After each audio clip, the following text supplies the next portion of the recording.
Hey everybody, welcome to Losing Your Mind with Chris Cosentino. I'm your host, Chris Cosentino. We are here to talk about people that inspire, and all my guests are inspiring in so many different ways. And I'm really looking forward to digging deep into how they got to where they are, to the top of their game, how hard they've worked, how much they've given up, and how they're giving back. So without further ado, here's our next guest. Hey everybody, welcome to Losing Your Mind with Chris Cosentino. I am really excited about our next guest, Jack Thompson, also known as Jack the Ultra Cyclist, who is currently in Spain. So I'm not sure, I think it's like 6:30, 7 o'clock over there. So he's done riding for the day and I'm just getting up. So Jack, thanks for joining. Excited to have you. Thanks for having me, man. That's good to finally connect. I know we've been, Jack and I have been communicating via social media and keeping up on each other's life and what we're dealing with. And I'm really excited to chat because you've kind of changed the game. You've been pushing some pretty heavy duty boundaries in cycling. And also while you're doing that, you're talking about something that I think is really important, which is mental health. And you and I discuss that on a regular basis. But first I want to start, what was that catalyst? What was that moment where you said, I want to get on the bike? What was that thing, that little click? Yeah. So I'll give you a brief backstory because it'll make a lot more sense when I give you the backstory and for those that are listening. So yeah, I would have been 12, 13 and I realized I just didn't feel good about myself. I didn't feel good about what was going on around me. And at the time, Mum and Dad said, I think you need to go and chat with someone. So I went and, to begin with, I was nervous, but I went and chatted with a psych about it. And basically said, look, mate, I think you're going through, a bit of a rough patch, sort of diagnosed me with depression. And it was just so happened that at the time I started doing triathlon. And what I found was that having these little goals each day, whether it was jumping on the bike, jumping in the pool in the morning or going for a run after school, these little goals allowed me to sort of forget what was going on in my mind and focus on, 3 little things per day. And I found that my mental health just improved, out of this world. So yeah, spent the years at school doing triathlon, and it got to my final year at school and I wanted to go to university when I finished school. And so I said, I'm going to give this away and just concentrate on studying. And I noticed my mood dropped right off again while I wasn't sort of training and exercising. Anyway, fast forward a year, I got into university and, I wasn't interested in riding a bike anymore. I actually wanted to go to the gym and lift weight and, become a man, so to speak. I was quite a skinny little guy. And so, yeah, started studying, started lifting weight and, I actually just ended up mixing with the wrong crowd and developed a substance abuse problem. So just basically partying too hard and, I have an addictive personality. So when I start doing something, it's always, I'm doing it 200%. And I was partying 200%. And yeah, I went down a very dark pathway and ended up in rehab. But anyway, I was lucky enough to come out the other side of that. And when I came out, my dad said, why don't you jump back on a bike, mate? And I thought, I didn't have a great relationship with my dad at the time, but I thought, no, I don't want to get back on a bike. I've spent all these years trying to put weight on. And, I'm going to get on a bike and I'm going to get skinny again. This is the last thing I want. Anyway, I did it just to shut him up. And I fell in love with the bike again. And ever since that, there's been this association of, the bike provides me with a very clear mindset. And over I guess it's been the last 8 years now, I've sort of, transitioned from working full-time to now being full-time on the bike and based in Europe. And it's essentially become my job. And I have a passion I love to push myself, but I think it's a fantastic, I have a fantastic opportunity to talk about my mental health, in conjunction with riding a bike. And I think, for me, that's pretty special being able to combine the two. And I guess that brings us to where we are today. Yeah. And I think, when the proverbial shit hit the fan on this planet with COVID, you and I started corresponding quite a bit about, goals for both of us and where our headspace was at that time. And I think I was way worse off than you were at that point because I had restaurants imploding and Yeah. but there was a lot of tidbits that you were giving me, and I don't know if you realize this, and I really want, I think this is really important to share with you because things that you were telling me and little things that you had said had really made me focus on how to get out of the hole that I was digging. Oh You know, man. like those little mini goals. Like, you know, I think one of the things you said was like, I get up and make my bed. That's one task done, right?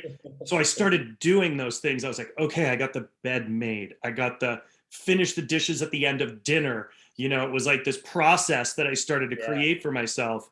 And those were all from tidbits that you had shared with me because I was really, and I mean, the texts were sporadic, the information was pretty jumbled, and I think probably you on your end understood it and was like, okay, you need to hone it in, and it worked. So thank you, Oh man, I'm stoked to hear that. because I'll be honest, you know, I was out riding, but there was moments where I just couldn't. There were days that I didn't want to get out, and I Yeah. think those tidbits of information allowed me to move forward, to redirect and rethink. And I think the public needs to understand, like, you know, there's that motto, it's okay to not be okay. Right. Yeah. And that's on your wheels. Right. And I Yeah. think Yeah. so. Let's kind of go through piece by piece. You know, it's like, so you started riding again, right? And you started shedding all that muscle mass. So Yeah. you went from being the macho dude, right, big guy, to Yeah. you know a bike rider again. And what does that whole term mean, right? Like macho dude, right? Yeah. So you started getting back in the book. What was it that started to like? Was how did the mileage start to be this thing? Like, yeah, it's fun. You push. There's this thing that I like to say. There's solace in suffering, right? Because you're pulling away from one bit of pain that you can't see and can't control, and you're then controlling a moment of pain for as long as you can, right? Yeah, that's a good. I've not looked at it like that before. That you sort of like, yeah, putting one aside, but you've got this one that you can control. So it's almost like a nice way of dealing with it. You know, as a kid, it was a thing. You know, I would say like, "Oh man, this really hurts over here," and my grandfather would like flick my ear. He goes, "Well, now focus on that." So, Yeah, it's true. right? And I think that I'm curious as to how did that switch start to happen from just doing a casual ride or a group ride to I mean let's break down some of the big numbers that you've done. I mean the mileage is epic. Like the last one you did is just insane, and we'll get to that. But how did you go from the casual riding to getting yourself to feeling better to crushing mileage? I mean, the mileage you do is epic. Yeah. Most people can't even It, do that in their car, for crying out loud, and you're doing it on the bike. it didn't happen overnight, and it's yeah. There's like a story behind that as well. So I wanted to go down that conventional route of racing, and I started racing locally, and I had an opportunity, and I went and tried my luck in Belgium, and I was not good enough, but I had this passion for it. I enjoyed it. And actually, after that stint in Belgium, I actually came to Girona for the first time. I'd taken some extended leave off work, and I basically just pushed myself too hard. And when I came back to Australia, I got diagnosed with chronic fatigue. And that was difficult because I couldn't exercise and I could see my mental health suffering. And I took 6 months or a year off, like it was pretty bad. And when I actually came back to riding, I thought, I don't want to race anymore. I've sort of been burnt by this. Like, my body doesn't like it, or I've done it the wrong way, and I don't want to do it anymore. And I was just so lucky that I grew up with a dad who was lucky enough to retire quite young. And his goal when he retired as an insulin dependent diabetic, he was, motivated to stay fit. His goal was, I want to ride my bike around the world. So we had this dad that was always off on these adventures. And that's where I got the bug from, I think, because then I thought, maybe I can do something like this. And, you can see it all coming together. Like I start doing some longer kilometers, the obsessive personality starts to kick in, and then it's just this big ball snowballing. And I did my first sort of ultra event, which was the Transcontinental in probably 2015 now, I think. And I remember setting off into the night, and I just thought, wow, this is the first time I've actually felt alive. Like I felt so good, and it had only just begun. And, fast forward 10 days, I didn't feel so good at the end, but, I got to the end, I finished, my dad was there to meet me. And at that point, I decided, like, I don't want to go back to working a conventional job anymore. Like, I've had so much fun doing this that I want to try and make an opportunity out of it. And so, yeah, it's been like a long process, but, year after year, I've done more and more and sort of worked out ways that I can, make it a job. And yeah, it's been a slow process, but a very rewarding one to look back on. Some of the things that you've mentioned, I think, are really important to the way that you've evolved it into your sport. And ultimately, I'm going to call it your sport because there's not many people that are doing what you're doing. The obsessiveness, right? There is so much to doing what you're doing that evolves around that. The obsessiveness of the equipment, the nutrition, the training, the feel on the bike. And you have to obsess about those things to be able to go to those lengths. Like, Yeah. Do I need another tiny shim under my shoe insert so I don't have hot spot? Right? I'm the worst for that as well. Like, I'm always adjusting, changing. You're a tinkerer. I can tell you probably drive your team crazy, right? Drives me mad. But that's part of it, right? It's like, it's not just being able to tick in the miles. It's making sure that the nutrition's right, your head's in the right space, your bike feels the way you want it, the tire pressure's the way you want it, everything feels right along the way. And that's that obsessiveness. So you're like tagging two things at once. You're being able to crush these two big pieces of your life in one big thing. Yeah, I like being able to obsess over it because I feel in control of it then. And I think that's like what you mentioned before. It's like you put one thing aside and you've got something you can, obsess over or push yourself with. And that gives you that sense of control.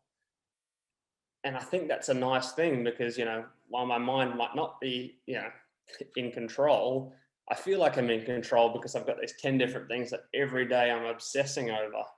And maybe maybe there's a bit of a secret and, keeping on track is, have these little things that, again, it's like those little goals, whether it's eating, whether it's, jumping on the bike and going for a ride, whether it's, tinkering with your bike and cleaning it. It's like, they're just little things that become a part of a routine. And I think that's really important. So what is your average day? What is your average Ks on the bike for a day, Like, it's not that crazy. Like, it goes in waves. So like on an average week with no events sort of on the horizon, it might be 500 to 700 kilometers a day. No, sorry, that's what I'm saying, a day, so everybody understands that. So in a day, average days, like, wake up and it's always at the same time because, again, I like knowing what time I'm getting up, and then I have a routine, and it's like every morning I drink a glass of water, I put the coffee on, I check the news back home, I go outside and I get a bit of fresh air, coffee finishes boiling, drink it, have some brekkie, do my activation stretches, get on the bike and go. So I'm normally gone by like 9:30, and it's like clockwork. It's like I'm never a minute late, I'm never a minute early. I've just dialed that routine. And then it's anywhere from normally like 3 hours to like, might be 12 hours, 13 hours on a long day. And then that's a lot for a lot of folks. 3 hours, like, I don't even come nearly close to the mileage that you do. And I said, so, yeah, my average is about 50 miles a day, right? Yeah. So that could be anywhere between, depending on elevation gain and descent, it could be anywhere from 3 hours to, whatever. And I tell people, and they look at me like I'm growing horns, like I'm 50 miles. You rode 50 miles? I don't even like driving 50 miles. It's like, to get people to understand, 12 hours in the saddle is long. Yeah, it's a long time. It's a long time. At the moment, like I probably couldn't bring myself to do it. It's like the motivation of event really allows me to, like, I could do it day after day if I wanted to, because I'm so like focused in my mind at the moment. Like, I have goals, but nothing super crazy. So I'm trying to enjoy not doing as much, and I'm actually going to the gym 3 times a week and working on other things, and it's like a new stimulus, and I enjoy it. So yeah, but after like one of those long days, it's like, eat your food and go to bed. There's not a lot of time for anything else. But yeah, it's not sustainable day after day after day. So I think there's sometimes a misconception that every day I go and do massive kilometers, but it's very periodized around like an event, or, it might be 2 days a week I'll do a long ride, but the other rides might be 2 hours and they're more intense. Because I guess it's that delicate balance of doing too much and finding yourself, I guess, in a bit of a red zone. And then it's very difficult to dig yourself out when you go down that pathway. I'm just going to flick this so I'm out of the sun a little bit.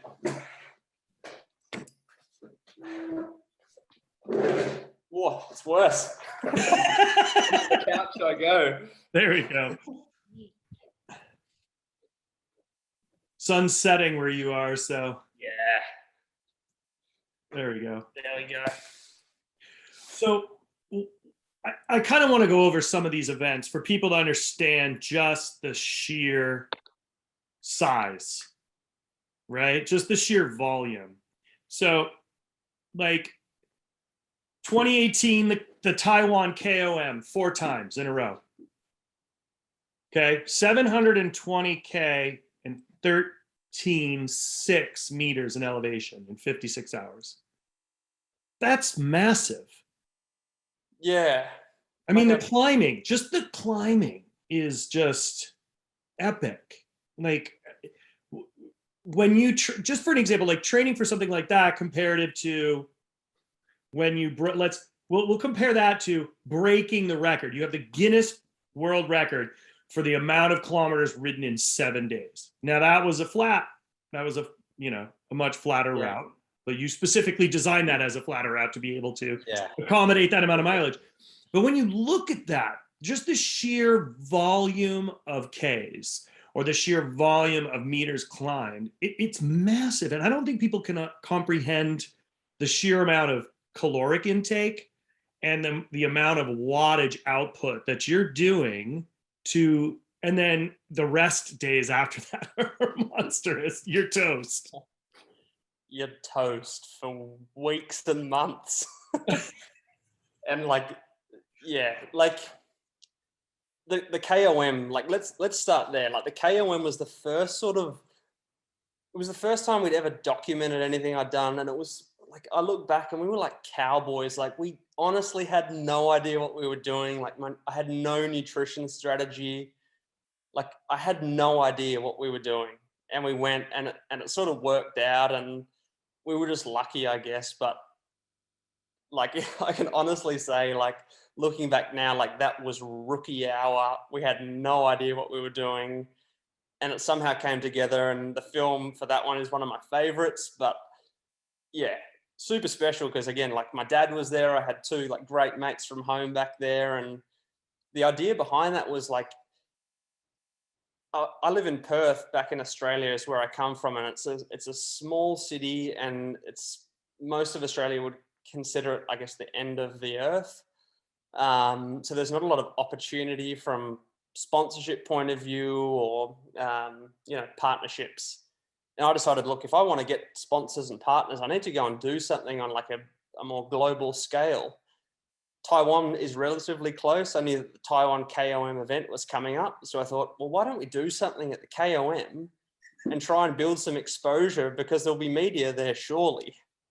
That was like the background to it. And yeah, we went and did it, and it was great, and it was a success. And I guess, that was a stepping stone onto the next ones. But tell people the percentage, right? The steepness of the KOM in Taiwan, everybody talks about the percent grade is insane. Yeah.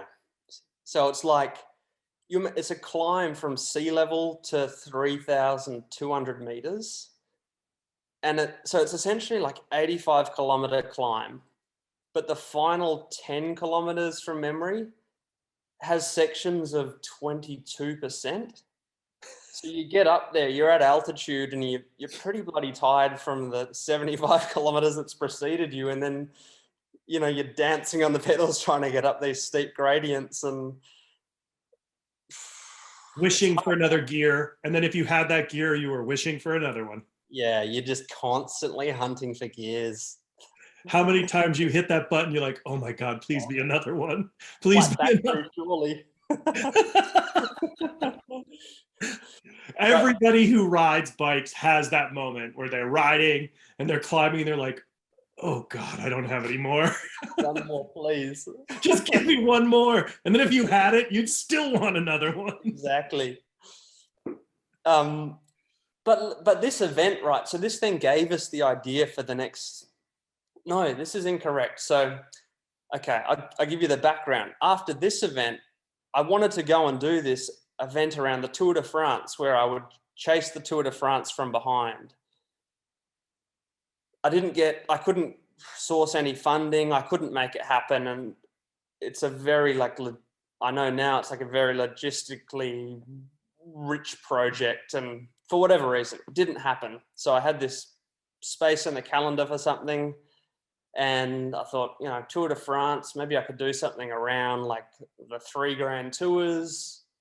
And we came up with a concept, the Grand Tours Everesting project, which was essentially 3 Everestings in 3 countries, Italy, France, and Spain, because of the Grand Tours, in 3 days. So we picked the highest peak in Italy, the highest peak in France, and we actually ended up going the highest peak in Andorra just for logistical reasons.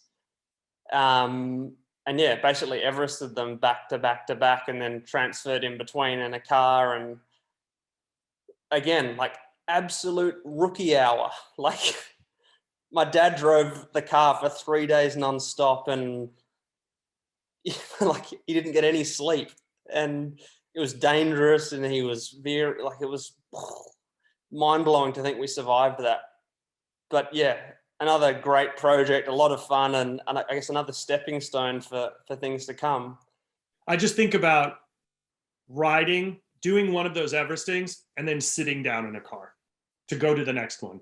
That to me is like, and for folks out there who don't ride, which there are a lot, once you stop and sit, it's bad juju. It's bad news for your legs. Everything starts to seize up. Even when you stop to take a leak, it still starts to do that. Yeah. So to sit in the car for a bunch of hours, like, what are you doing? Having your legs hang out the window, like laying down in the back seat? Like, so like, again, rookie hour, we had like a van, like with one of those little beds above the back seat. So I'm laying in the van and it was middle of summer, so what felt like 3,000 degrees. And my dad's hammering down the highway and I'm just bouncing around in the bed. And so it was very difficult to get sleep, but I was sort of resting nonetheless. And then it was, yep, all right, mate, we're here at the bottom of the climb. Up you go, you've got 7 ascents of Col de la Bonnais. And off I go again. And yeah, like, that was very difficult because like I had no nutrition strategy. And I think these are the things you learn over the years that sort of make you a better athlete, these nutrition tricks and these strategies you develop. But at the time, like I was eating like chocolate bars for 3 days and like Burger King, and I just had no idea. You wrecked your gut, I bet. Yeah. And yeah, I learned a lot from that trip. And I think I then put some good processes in place and sort of hired help from professionals to really hone things in. But this trip was cool because at the end of this trip, we came to Girona for my second time. And it was while we were in Girona, I decided, look, I think, this could be a great place to be based. And I made a decision to basically, spend a few weeks here. And then I thought, I'm going to go home. I'm going to find someone to rent my house in Australia, and I'm going to move back here full time because, this is where things happen. And I want to be somewhere where there's opportunity. So I came back here in 2019 and I've been here ever since. I mean, you're in the center of it all. I mean, you're like, it is the cycling hub of Yeah. of Europe because, well, you have all the Americans that move there that race, and but there's so many folks there. So I mean, there's riding people to ride with. The food is killer, right? Yeah. The weather's great. Spanish food's good. Catalan food's great. I mean, I could eat there. I mean, I could just go on and on about the food. I'm so jealous to be able to sit there and like walk outside and get pinchos one day, and just the Yeah. jamon alone is just priceless Oh, to me. I could eat so good. jamon till the end of the days.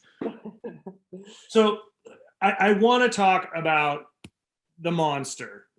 I mean, look, the Guinness World Record is a massive one.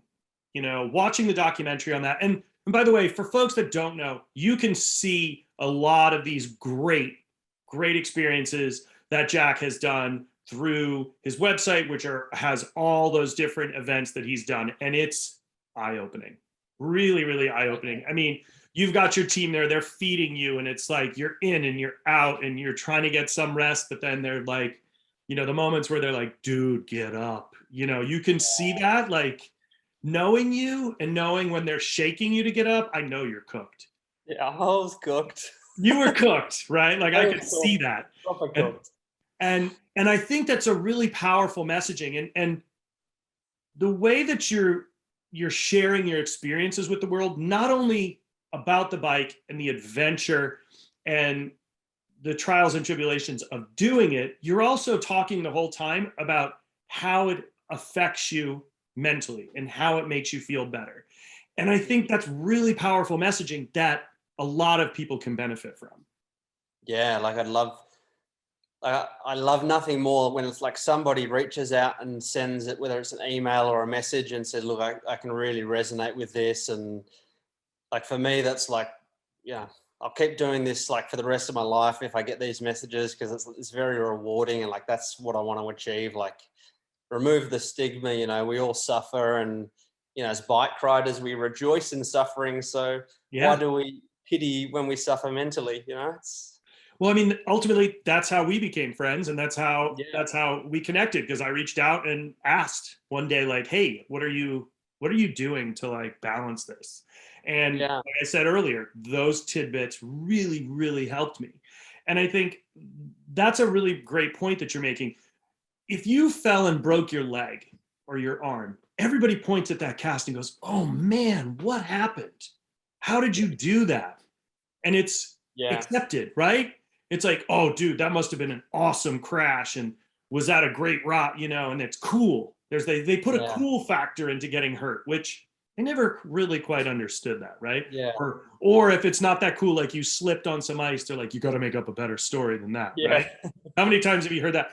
But when you say, yeah, I can't deal right now, I'm coming unplugged, and people are like, whoa, right? How many times have you had that?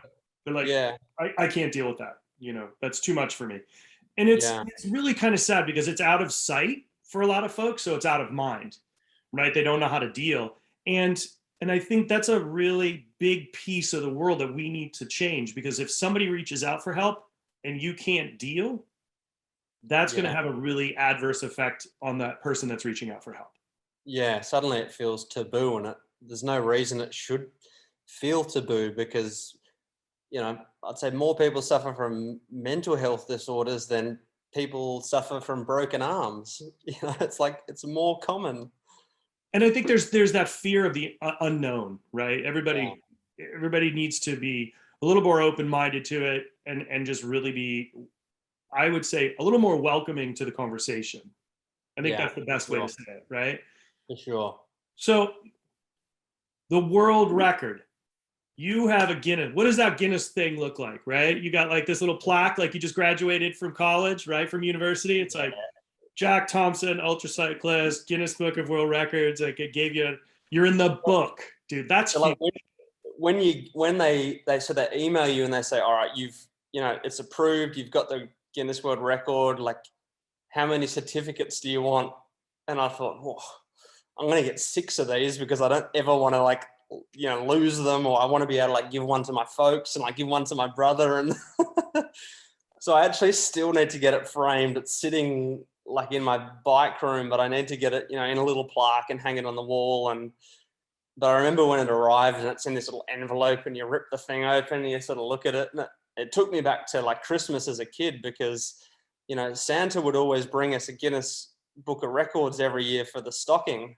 And we'd look through it and look at the world's tallest man and the longest fingernails and, you know, these crazy humans. And it was a very nice feeling to think like, wow, I've got a record. I've got a Guinness World Record.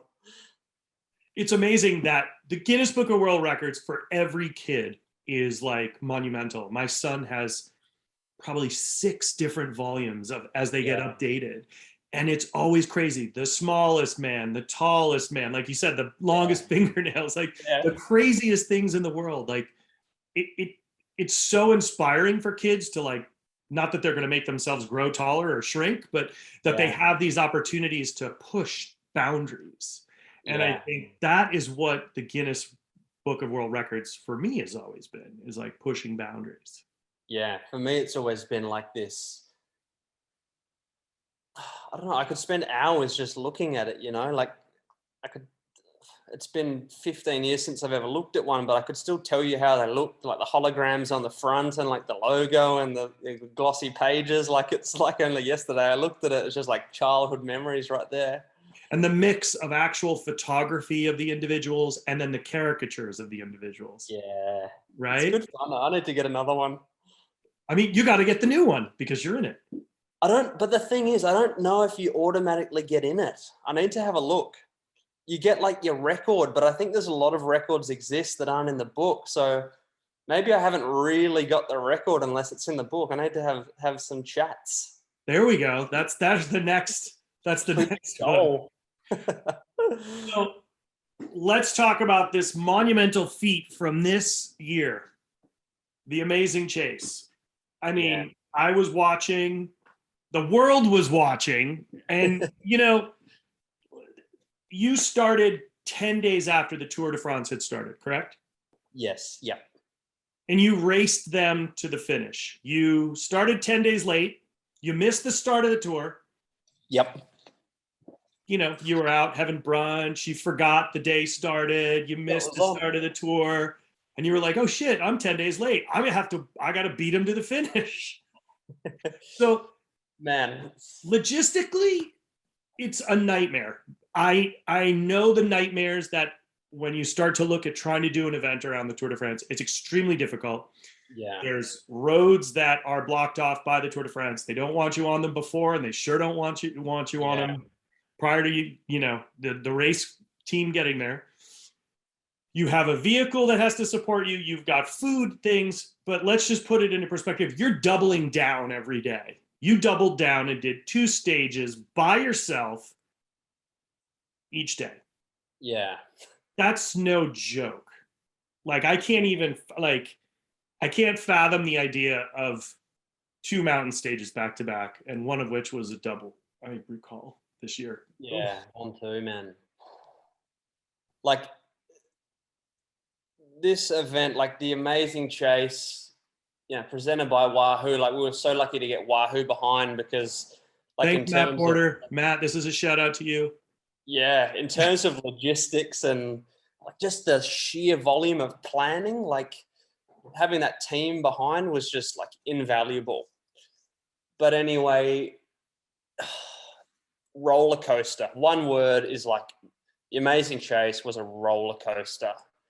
Massive highs, massive lows, but above all, a massive amount of rain, which like I never would have predicted for France in the middle of summer.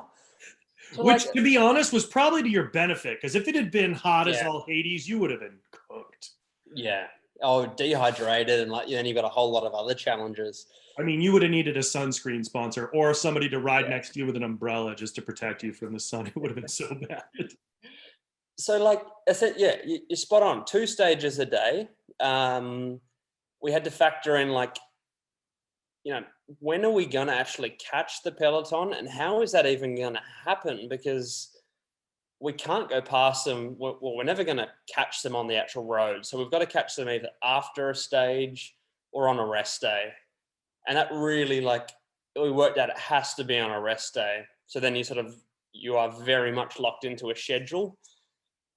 And with the rain the first couple of days, it made sticking to the schedule really difficult, especially as we got to the more mountainous days. And like day one was 400 kilometers. So like I was 50 kilometers ahead of schedule. So essentially it was 350 kilometers a day, an average of around 5,000 meters of vert. But then, you know, some days were slightly more, some days were slightly less, but you had to catch them on day 8 or it wasn't going to happen. And so it was this constant battle, like, oh, great, today I'm ahead, but tomorrow I'm behind. And your mind's all over the place. And, you know, I think I'm really keen for this film to go live, which is, you know, coming very soon, because I think it'll give, you know, listeners a great insight to some of the difficulties that it's very hard to sort of portray through words. So we spoke before about, you know, when you stop riding, it's very difficult to start riding again. But the nature of this event meant, you know, we were riding for 200 kilometers in the morning, and then I'd sit in a car for 3 hours, and then I'd ride another 150, 200 kilometers in the evening. Sitting in that car was like hell, because it's 3 hours of the day that you can't do anything. Like, you're not making progress. You're basically waiting.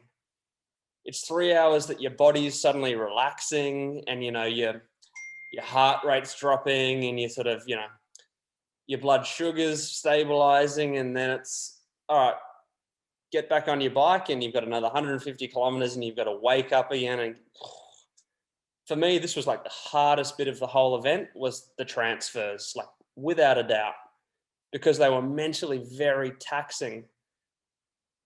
I feel tired talking about it. So But anyway, anyway, it's not even like you could sleep in the middle, because your brain is going. You're constantly, yeah, and when you're obsessing over that yeah, moment, you can't stop inside there. And I think that's what the bike does for both of us. It allows us to kind of set everything else aside and focus on the wheel, the wind, what's in front of yeah, you, the smell. And I think when you have to stop and sit there, oh my God, I can't imagine what's going on in there. yeah. Because it was like, I'd stop, but then I'd have to, you know, get all of the data that I've just accumulated, and I had to send that to a team for preparation for the social posts. And then I was on the phone to like a journalist for a media publication. And then I've got a partner here in Girona, and I'm trying to call her. And then I've got parents back in Australia that want to know what's going on. And it's like, oh shit, like I've got 5 minutes until I got to go again. In my mind, I thought, wow, 3 hours, I'm going to sleep, I'm going to eat, I'm going to just relax, and I'm going to be fresh and ready to go. But, you know, it was just an unknown, and yeah, there was no way I could have prepared for it. I just had to sort of deal with it on the spot. But, you know, we got through it, and we got to day 8, whenever it was, the second rest day of the tour, and I passed them in Andorra, so that they were enjoying a day off. And yeah, that was special, passing them, for a number of reasons. Like for me, it was like, oh, I've sort of achieved the goal now. Like I wanted to pass the peloton, and unless something goes catastrophic now, I should reach Paris before them. But as well, it was the first time, you know, that following stage that, you know, nobody had ridden on these roads yet, and a lot of the roads were actually closed. So I had essentially like spectators and caravans, and, you know, That's people, amazing. you know, shouting. And, you know, I was in the Tour de France circus, but I was just far enough ahead that I was there alone. And like, it's like this, it's like that sensation of like, you imagine if you're a child and your parents went to the toy store the day before Christmas, and they somehow left you in there, and you had the whole night to just go and explore, and you could try all the toys and just test them and play with them. This is that feeling, you know. It's like, oh, I'm ahead, and I'm like here, and no one really knows I'm here, and super cool. Did, And did yeah, the did the people on the side of the road know what was going on? Did they know that you were out there? Did to they be honest, understand the volume of what you were doing? I don't think so. No. So it was like, it would have been cool if they had, because then I guess then there would have been more interaction. But at the same time, it was almost nice being under the radar and, like I love riding with people and interacting, but it was nice to just be able to ride at my own rhythm and, put the headphones in and enjoy that time alone. In saying that, at the end of this trip, I was well and truly sick of riding alone. And what was special was obviously the Tour de France finishes on the Champs-Élysées, and there's 8 laps of the Champs. And I had the Specialized Creo with me, and it was torture throughout the trip, because every time the car came past, I saw the Specialized Creo on the back, and I thought, wow, I'd love to be on that thing with a motor hammering up this climb as opposed to using my legs. But I didn't do it, I promise. And so come to the Champs, I had like this team of people that I'd been living with for 10 days, but I hadn't really had an opportunity to interact with. And so I said to them, all right, every one of you is going to do a lap on the Champs with me. You're going to ride the Creo, and we're going to get like 20 minutes alone just to talk and, enjoy that interaction. And so that was super special way and, memorable way to finish it, because I think it is such a team effort to sort of acknowledge all the guys that were there as part of it. And then, the sun set and I popped open the bottle of champagne, and we actually ended up at McDonald's that night for dinner because nothing else was open. The celebratory Big Mac. Oh my gosh. That's hysterical. It's not what I would have expected you to say, like, and we celebrated at, we went to Ducasse, or we went to... I would have loved to have done it, but by the time we got to the hotel, it was like 11, and then there was check-in troubles, and I'm still in like dirty kit, and I'm like, just get me food. Like, I need food. You need food, and you need to get out of your superhero costume, is what I like to call our cycling kits. That chamois. Once you're stuck in a chamois for too long, it's never not good. Not good. Never feels good. So what is and so you're launching this film now. When is this film? When is that expected for release? I don't know if I can say the date, but it's in the coming weeks. Oh, great. Excellent. So super soon. And like, I'm really excited by it. I've seen it. Like, I actually cried when I watched it. There's a certain part, and I think it'll get like emotions flowing for a lot of people. So I'm eager for feedback. Let's see what people think of it. I'm looking forward to it. I can't wait to see it, because I was watching from afar the whole time, and it's so powerful, the message that you're conveying to the world. The bicycle is more than just a mode of transportation and fun, right? Yeah. It's also a form of medicine for a lot of people. For sure, hey, for sure. And I think that's, yes, it has that. The cool thing I keep telling people is it's that first moment when you're a kid that you can get the farthest point away from your parents. Yeah, that freedom. Right? It's that moment of freedom. You're like, holy shit, do they know I've gone this far? Am I going to get in trouble? And they're like, I can keep going. It's right? So good, huh? And it's cool to be that kid all over again, but every day. Like, there's this joy in it. And the bicycle, it's such a simple piece of equipment that allows so much joy and so many wonderful things. And it just, it's so simple. It's like left, right. Like, could it be any more meditative?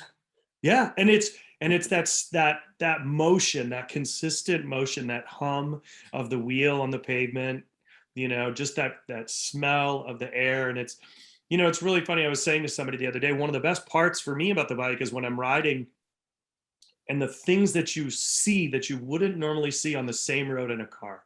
Yeah.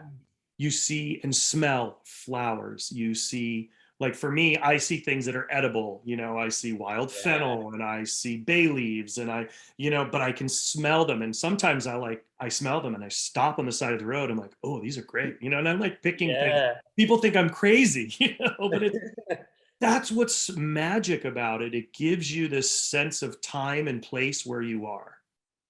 It's like, you're correct. You're spot on, because like the car, you can cover so much ground, but you're traveling too fast to take it in. Walking or running, it's like, it's great if your knees can handle it. Mine can't.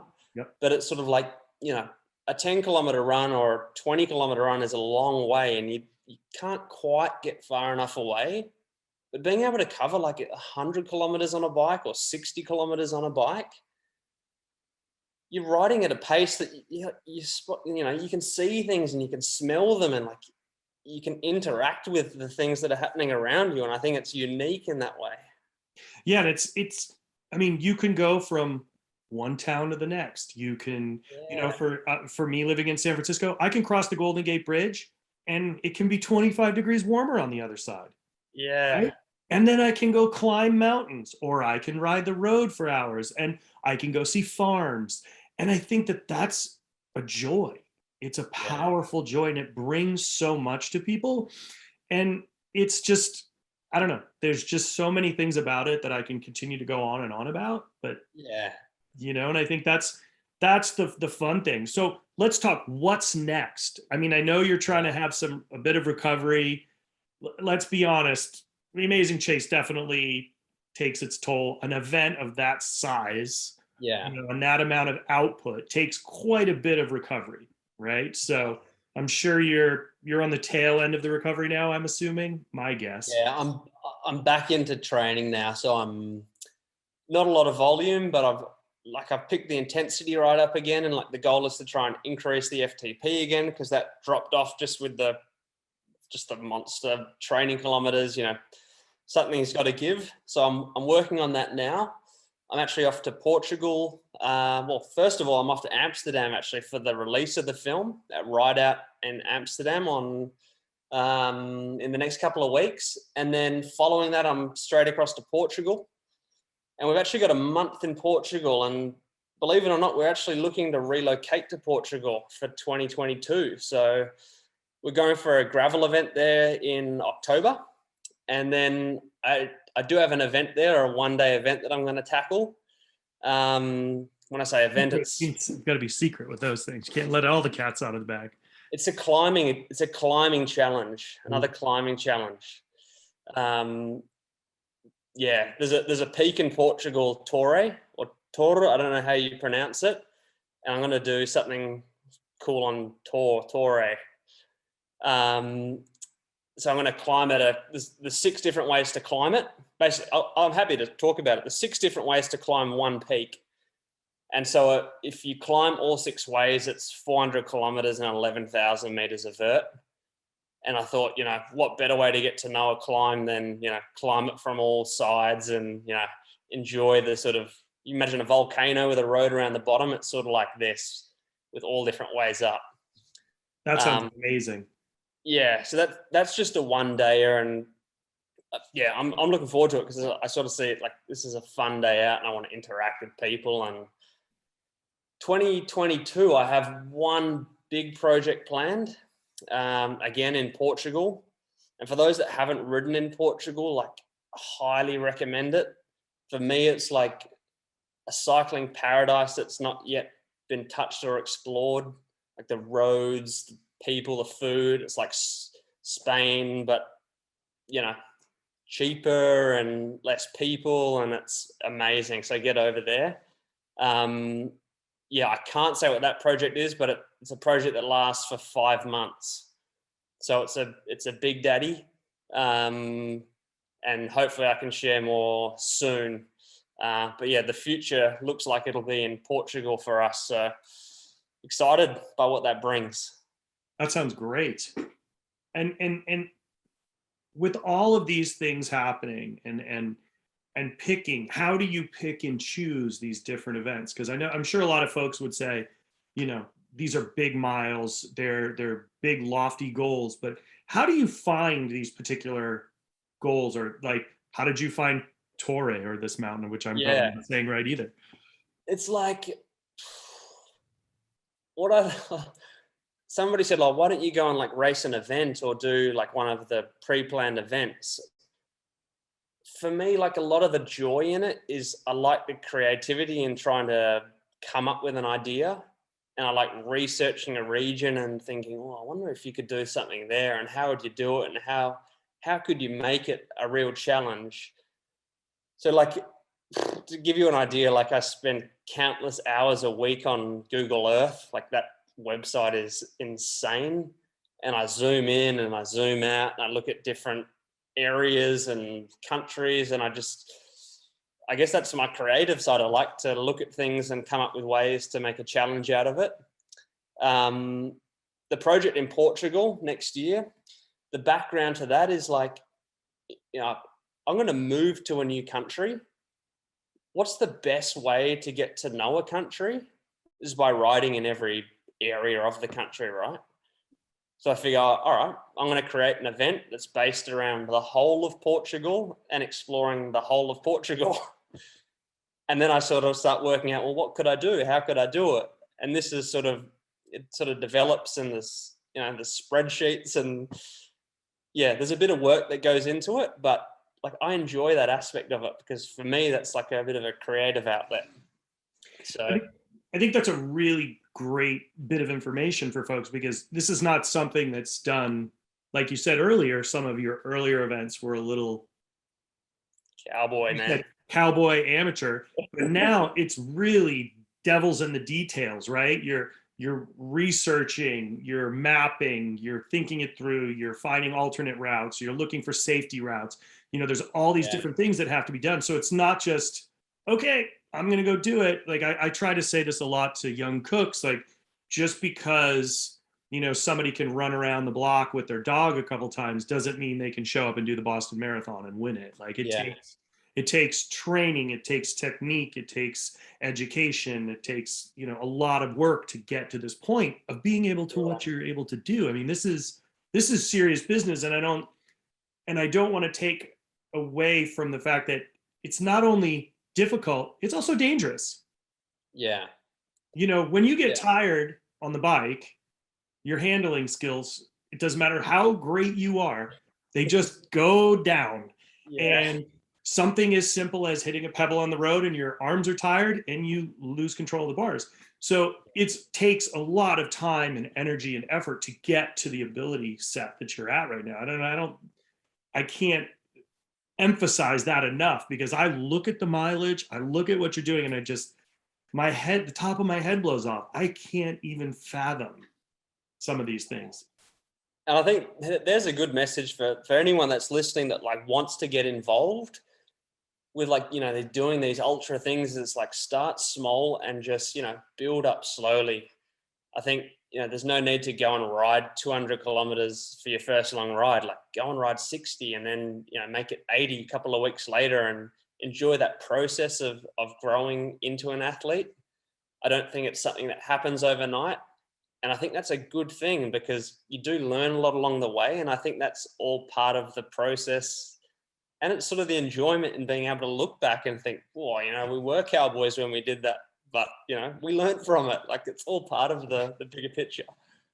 I mean, you learn about the process of what you're doing. You learn about the sport, but you also learn a lot about yourself and what you're able to endure, what you're able to push through. I think it's a really, really powerful message. Yeah, thanks, man. Hey, I just remembered one thing as well. We're actually supposed to be in Bhutan right about now, if I remember correctly. I know. You were. That's the goal for next year. I want to go there and I want to do that event. We should do it together. Now, I'll be keen, huh? That would be, I mean, there's no way in hell I'm going to be able to keep up with you, but I will try my best. We should go and shoot something around it, like a cool little film project around like the culture of Bhutan and the food and the cycling culture. Like the place is amazing. You've been, I've never been.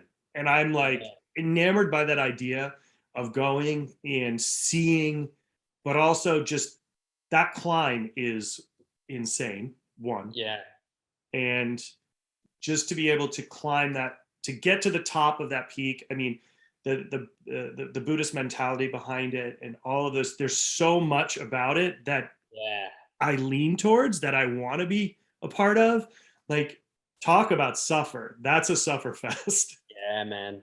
Well, I think Red Bull consider it the toughest one-day event on earth. Yeah. I've heard that multiple times. It's called Slay the Dragon. Yeah. 2022, we're there, mate. All right, down. We're doing it. Done. Deal. There's a cool guy I'll introduce you to. His name's Dick Grace. He owns Grace Vineyards up in Napa, and cool. he's a really nice guy. And he actually, when I started talking about it with you, and I was talking about it with him because he goes over there quite often, and he wanted to like, I want to go with you. I want to be there when you do this. So Yeah, sick. We got a he's a little great crew. guy. So, well, I know you've got a lot of stuff going on. It's getting late. You're going to need to get dinner. So we're going to prime you up for a couple dinner things right now. So this is our rapid fire. Okay. Go, So you ready? go for it. I think I'm ready. You think you're ready? No answers wrong. This is just personal choices. Okay. So red or white wine? Mate, no wine. I don't drink alcohol. Perfect. Neither do I. So that's two of us. Okay. Hamburger, hot dog, Hamburger. ketchup or mustard? Ketchup. Man, there's so many ketchup people out there. Man, I do like mustard, but growing up it was always like ketchup, and like maybe it's an Australian thing. I have ketchup on everything. That's so crazy. Okay. Rice, everything. Chocolate or fruit? Oh, chocolate. Okay. Dark chocolate, milk chocolate. Dark. Okay. Nigiri, sashimi. Sashimi. No, nigiri. I got mixed up what they were. Nigiri. Okay. Sea urchin, caviar. Caviar. It's so funny to hear so many different people. I have a lot of people tell me they hate sea urchin. Like I've not eaten sea urchin, but I've heard like the taste just changes in your mouth, so I'm like,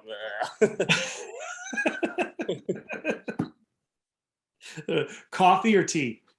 coffee, Cappuccino, espresso. cappuccino, Nice. Regular milk, alternative milk. I'm on alternative. Which one? I have hazelnut milk. I've never even heard of that one. I actually really like normal milk, but I just find it I don't drink enough of it that it goes off in the fridge. Ah, So I have the nut milk because I can keep it in there for longer. okay. Beef or pork? I like beef. Okay. Lobster or crab? Lobster. You guys have different lobsters in Australia. You have the big monster tails with not a lot Yeah. of claw. We I call don't them think people. crayfish. I'm sorry? We call them crayfish, and you can, like where I grew up, we can go in the water, we can dive, and we can pick them from under a rock.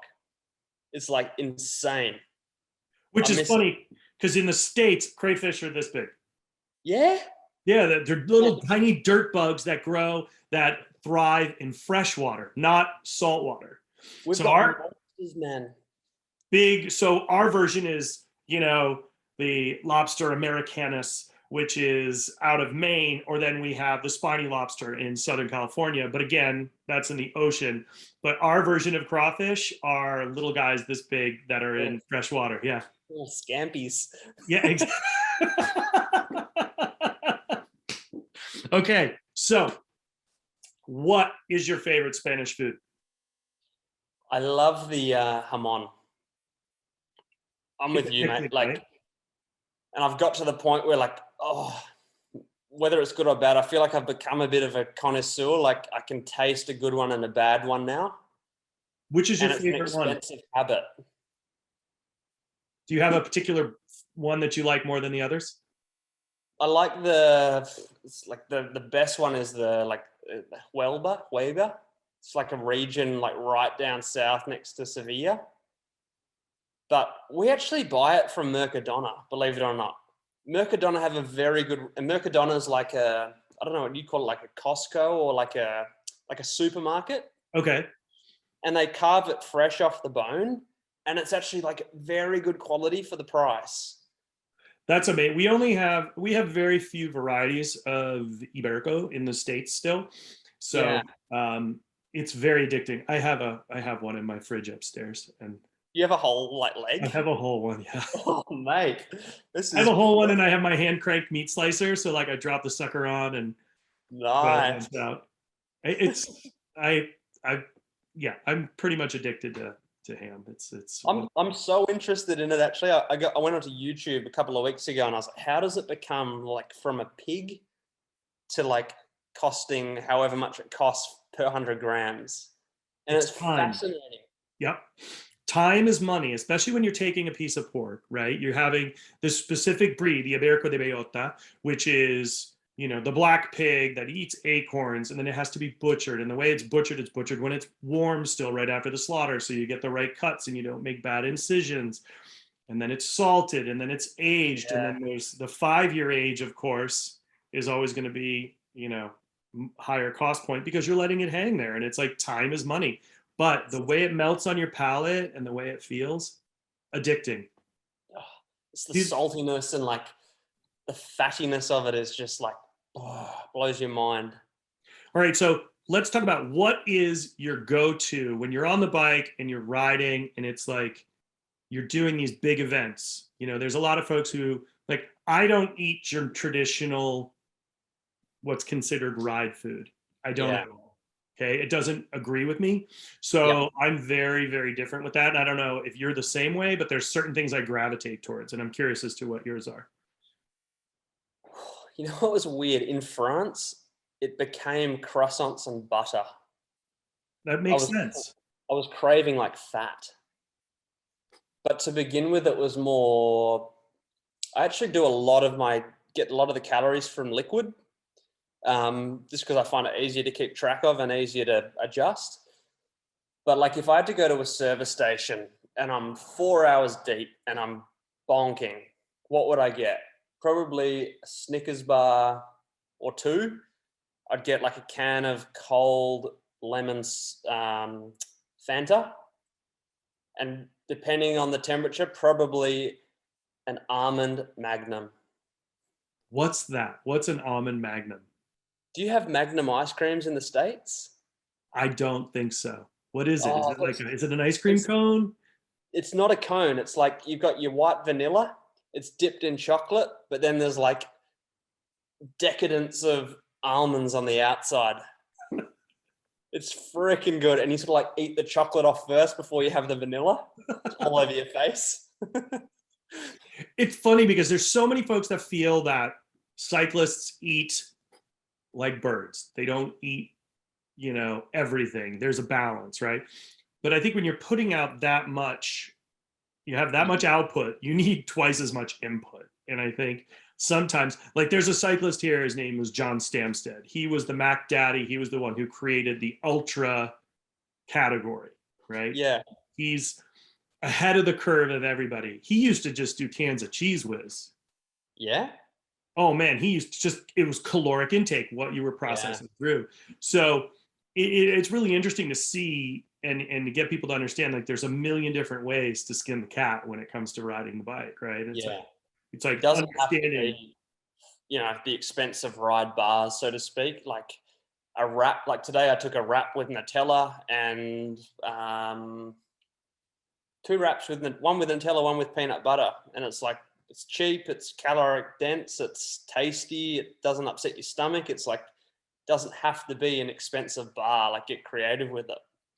And I think that's really important because, I started doing a lot of my own foods, right? When easy packable, like I pit dates, but then I stuff salted nuts inside the dates. So it's like a double, you're getting dates, cashews that are roasted and salted, or you can buy chocolate covered cashews and stick them inside the dates, but then they don't melt.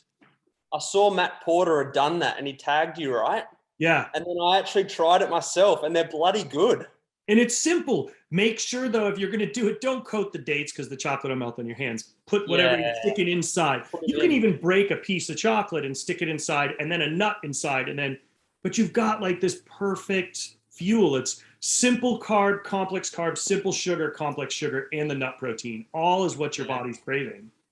The only problem is like, it's very difficult not to eat them when you're not on the bike. Oh yeah, I ate most of them before the next morning's ride. You created yourself a dessert or a snack, which could be, you could be eating worse snacks, right? Let's be honest. Pretty healthy. So where can people find the movie release when it happens? All right.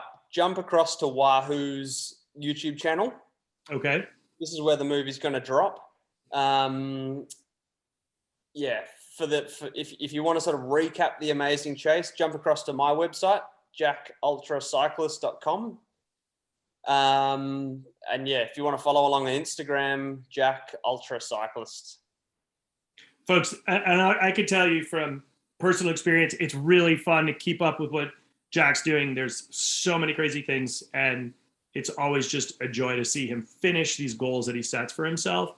And the messaging that he's getting across, it's okay to not be okay, is extremely powerful, extremely important, and it's very beneficial to the world as a whole. And I think we all really need to, applaud him for being so open and honest, because not a lot of people are. They're always scared to tell the truth. And I can't say thank you enough, Jack, for your time today. But, the conversations we've had for the past year and a half and all the fun things we're looking forward to. And It is a deal. Okay. This is going to be now sunk up.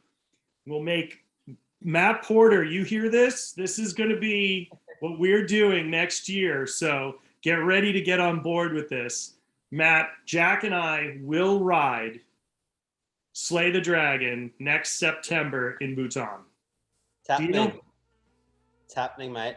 It's happening. Well, thank you very much. I appreciate all your time, and I'm looking forward to seeing the release of the film. Yeah, man, it's been a lot of fun talking. I've really enjoyed it, and it's nice to chat face to face as opposed to on text on Instagram. So, yeah, let's do it again soon. I look forward to it, and hopefully we'll be able to ride before we have to go to Bhutan. I'd like to be able to connect and ride. Portugal sounds like a fun place to go. Never been. Come visit.